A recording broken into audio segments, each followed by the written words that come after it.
Acts chapter 23.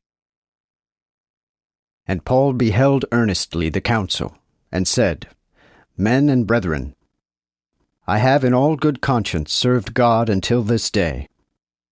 Then the high priest Ananias commanded them that stood by to smite him on the mouth. Then said Paul to him, God will smite thee, thou whited wall. For thou sittest to judge me according to the law, and transgressing the law commandest thou me to be smitten. And they that stood by said, Revilest thou God's high priest? Then said Paul, I knew not, brethren, that he was the high priest, for it is written, Thou shalt not speak evil of the ruler of thy people. But when Paul perceived that the one part were of the Sadducees, and the other of the Pharisees, he cried in the council, Men and brethren, I am a Pharisee, the son of a Pharisee. I am accused of the hope and resurrection of the dead. And when he had said this, there was a dissension between the Pharisees and the Sadducees, so that the multitude was divided. For the Sadducees say there is no resurrection, neither angel nor spirit, but the Pharisees confess both. Then there was a great cry, and the scribes of the Pharisees' part rose up, and strove, saying, We find none evil in this man, but if a spirit or an angel hath spoken to him, let us not fight against God. And when there was a great dissension, the chief captain, fearing lest Paul should have been pulled in pieces of them, commanded the soldiers to go down, and take him from among them, and to bring him into the castle. Now the night following, the Lord stood by him and said, Be of good courage, Paul, for as thou hast testified of me in Jerusalem, so must thou bear witness also at Rome. And when the day was come, certain of the Jews made an assembly, and bound themselves with a curse, saying that they would neither eat nor drink till they had killed Paul. And they were more than 40 which had made this conspiracy.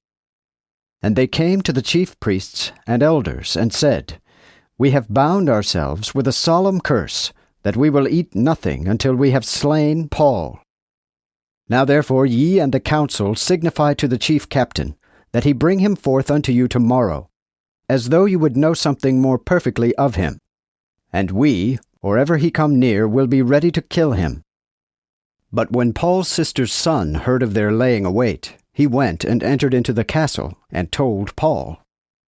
And Paul called one of the centurions unto him, and said, Take this young man hence unto the chief captain, for he hath a certain thing to show him. So he took him, and brought him to the chief captain, and said, Paul the prisoner called me unto him, and prayed me to bring this young man unto thee, which hath something to say unto thee. Then the chief captain took him by the hand, and went apart with him alone, and asked him, What hast thou to show me? And he said, The Jews have conspired to desire thee, that thou wouldest bring forth Paul tomorrow into the council, as though they would inquire somewhat of him more perfectly. But let them not persuade thee, for there lie in wait for him of them more than 40 men, which have bound themselves with a curse, that they will neither eat nor drink till they have killed him. And now are they ready, and wait for thy promise. The chief captain then let the young man depart, after he had charged him to utter it to no man, that he had showed him these things. And he called unto him 2 certain centurions, saying, Make ready 200 soldiers, that they may go to Caesarea, and horsemen 70, and 200 with darts, at the 3rd hour of the night. And let them make ready an horse, that Paul being set on may be brought safe unto Felix the governor. And he wrote an epistle in this manner, Claudius Lysias unto the most noble governor Felix sendeth greeting.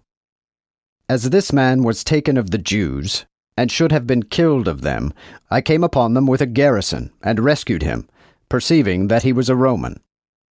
And when I would have known the cause wherefore they accused him, I brought him forth into their council. There I perceived that he was accused of questions of their law, but had no crime worthy of death, or of bonds. And when it was showed me how that the Jews laid wait for the man, I sent him straightway to thee, and commanded his accusers to speak before thee the things that they had against him. Farewell. Then the soldiers, as it was commanded them, took Paul, and brought him by night to Antipatris. And the next day they left the horsemen to go with him, and returned into the castle. Now when they came to Caesarea, they delivered the epistle to the governor, and presented Paul also unto him. So when the governor had read it, he asked of what province he was.